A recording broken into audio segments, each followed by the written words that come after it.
Que vaut vraiment Luminar Neo? Luminar, c'est un logiciel développé par Skylum qui se veut être une alternative à Lightroom, mais en plus facile d'utilisation et plus accessible, notamment parce qu'il est assisté par une IA. Mais quand on regarde un peu les avis et les tests qui ont été faits sur internet, c'est très compliqué de tomber sur un test qui est nuancé, pas biaisé et surtout pas sponsorisé par Luminar.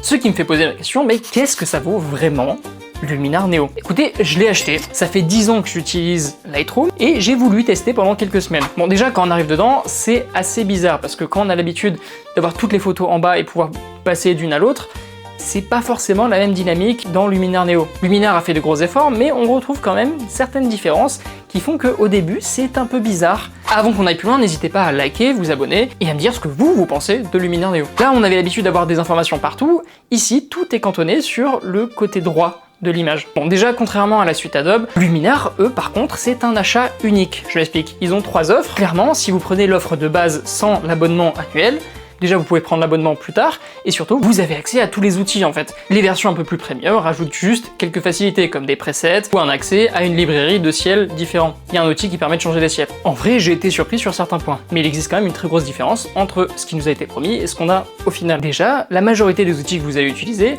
transforment vos photos RAW en JPEG. C'est très important parce qu'il y a seulement 2 outils qui vous permettent de faire des transformations en gardant le format RAW. C'est quelque chose à savoir quand vous faites vraiment du développement poussé. Ensuite, il y a énormément de fonctionnalités un petit peu gadgets, qui sont peut-être bien sur une application sur votre téléphone, mais sur un logiciel assez poussé qui coûte 100 balles, bon, on pourrait s'en passer. Et j'ajouterais que leur technique de détourage est un petit peu bizarre. On sent que c'est l'IA qui essaye de faire quelque chose, mais très souvent, il manque des cheveux. Au début, j'étais franchement perplexe. Je trouvais que ça faisait un petit peu plastique et un petit peu bizarre. J'avais l'impression que c'était juste un petit curseur que tu bougeais et l'IA faisait tout. C'est un petit peu plus subtil que ça. En fait, c'est un peu comme si vous aviez un assistant qui vous voit faire des réglages et essaye que ce réglage soit le plus harmonieux possible sur cette photo. Ce qui est pas une idée débile. Mais très souvent, quand j'avais le tiroir ouvert et que je commençais à faire des réglages, j'étais content du rendu que j'avais à côté. Quand je fermais le tiroir, l'effet disparaissait. Alors, je sais pas si jamais j'ai encore besoin d'apprendre ce logiciel-là, je dis juste que pour quelque chose qui est censé être plus accessible et être le concurrent de quelque chose comme Lightroom,